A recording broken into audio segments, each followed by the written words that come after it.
Bonjour à tous, vous imaginez vivre une expérience si bouleversante qu'elle change à jamais votre vision de la vie et de la mort. Scott Drummond, après avoir été déclaré mort pendant 20 minutes, a vu quelque chose que très peu de personnes ont eu l'occasion de voir. Ce qu'il a vécu a transformé sa vie, et aujourd'hui, pour la première fois, il partage avec nous ce moment exceptionnel. Si vous avez déjà eu des questions sur l'au-delà, sur ce qu'il y a après cette vie, ou si vous cherchez simplement de la paix en ces temps incertains, cette histoire touchante est faite pour vous. Préparez-vous à être inspiré et à voir la vie sous un tout autre jour. Je suis vraiment reconnaissant et honoré aujourd'hui d'accueillir Scott Drummond. Rien que l'histoire derrière notre rencontre pourrait déjà être fascinante à raconter, et cela m'a d'ailleurs touché. Mais ce dont nous allons vraiment parler aujourd'hui a, je pense, le potentiel d'aider beaucoup de gens, et je suis très honoré que tu aies accepté d'être ici aujourd'hui. Il y a des moments dans la vie de certaines personnes où elles vivent de grands bouleversements, leurs priorités changent ou quelque chose de majeur se produit et cela change tout. Il semble que tu aies vécu plusieurs de ces moments dans ta vie. J'ai eu l'honneur d'entendre une paix. Eh bien, ce qui m'est venu à l'esprit, c'est ce qui se passe actuellement avec la Covid-19. Tant de personnes ont peur de ce qui pourrait leur arriver, mais pour moi, il n'y a pas de peur, car ce que j'y. Aujourd'hui, j'ai presque 67 ans et j'en ai très peu parlé, car c'est quelque chose de très intime pour moi. À part quelques membres de ma famille et bien sûr ma femme, personne ne sait. Ce que je me souviens le plus clairement, c'est d'être allongé dans la salle d'opération. Le chirurgien a placé un drap entre moi et ma main droite, et une infirmière a mentionné qu'elle n'avait jamais utilisé de garrot avant et ne savait pas vraiment comment gérer les valves. Le chirurgien lui a dit qu'il lui expliquerait. Quand le garrot a été mal ajusté, j'ai ressenti une sensation étrange monter dans mon bras et atteindre mon cœur. La prochaine chose dont je me souviens, c'est que je me trouvais au-dessus de mon corps, regardant l'opération. Mais je n'étais pas seul. Il y avait quelqu'un à mes côtés, bien que je ne puisse pas le voir. Nous avons observé ensemble, en silence, la chirurgie se dérouler.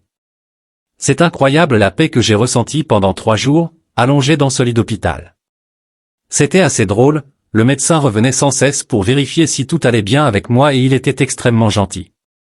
C'était le docteur Scouzan, pour que vous le sachiez. Et juste à côté, hors caméra, se trouve ma femme Connie, donc ne pensez pas que je parle tout seul.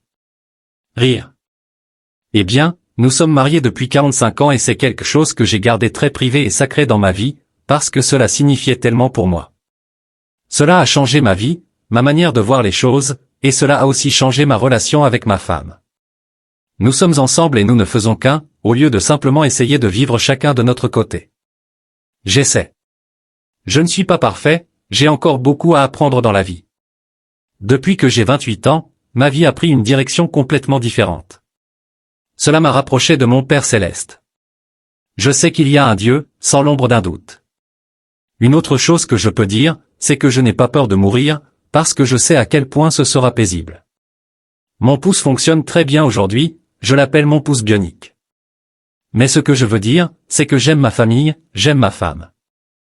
Merci beaucoup, Scott, pour ce partage. Il y a tant de leçons à tirer de cette histoire.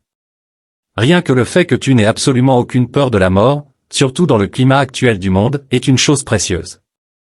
Si certaines personnes pouvaient comprendre cela et réaliser que cette vie n'est pas la fin, qu'il y a plus, et que c'est le moment le plus paisible que tu aies jamais ressenti. Une chose qui m'a particulièrement frappé, c'est cette idée de ne jamais regarder en arrière. C'est quelque chose que nous devons appliquer dans nos vies.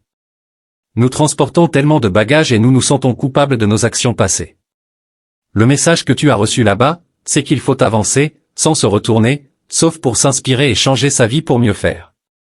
Merci encore, vraiment. Je t'apprécie. Merci d'avoir pris le temps de regarder cette vidéo.